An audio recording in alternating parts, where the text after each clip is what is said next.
দেবী ত্রিপুরেশ্বরী মন্দিরে বলি, এই ব্যাপারটা নিয়ে প্রায়ই অনেককে কথা বলতে দেখি। আমার ক্ষুদ্র জ্ঞানে দেবী সম্পর্কে এবং 500 বছরেরও পুরনো রীতি এবং ঐতিহ্য নিয়ে কথা বলার সাহস আমার নেই।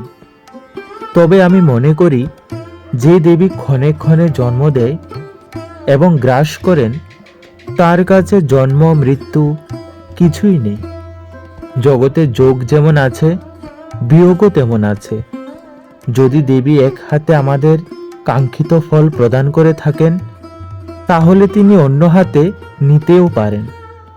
শুধু ত্রিপুরেশ্বরী মন্দির বলে নয়, সেই আদিকাল থেকে সমস্ত শক্তিপীঠে বলিপ্রথা চলে আসছে। আমরা প্রতিনিয়ত মাছ, মাংস আরও কত কি খাচ্ছি। প্রতিনিয়ত কত পশু কাটা হয় বাজারে, তা নিয়ে কোনো মাথা ব্যথা নেই। মাথা ব্যথা শুধু মাকে নিয়ে এবং মায়ের মন্দিরের পূজার পদ্ধতি নিয়ে। মাতার বাড়ি 500 বছরেরও পুরনো একটি পবিত্র শক্তিপীঠ তথা তীর্থস্থান। মাতা ত্রিপুরেশ্বরী মন্দিরের নিজস্ব ঐতিহ্য এবং নিয়ম আছে।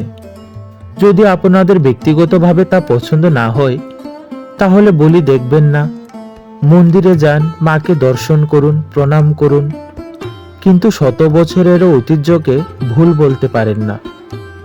আমাদের ত্রিপুরা রাজ্যের জনজাতি সম্প্রদায়ের প্রায় পুজোতেই কিন্তু বলি হয়। ঠিক তেমনি বাঙালিদের কালী পূজা, দুর্গা পূজা, মনসা পূজা প্রভৃতি পূজাতেও কিন্তু বলি হয়। যদি মন্দিরে ভুল কিছু হয়ে থাকে, তাহলে তা মন্দিরের পুরোহিত এবং প্রশাসন দেখবে। আমাদের ক্ষুদ্র জ্ঞান দিয়ে সবকিছুর ব্যাখ্যা করা ঠিক নয়। অবশেষে এটাই বলবো, আমার ভুল ত্রুটি মা মার্জনা করুক এবং মায়ের পূজার পদ্ধতি এবং প্রথা সম্পর্কে কিছু বলার সাহস আমার নেই। আর বেশি কিছু বললাম না।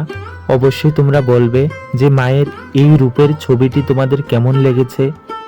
সবশেষে একটা কথাই বলবো, জয় মা ত্রিপুরেশ্বরী, জয় ভগবতী, জয় মা বলিপ্রিয়ে।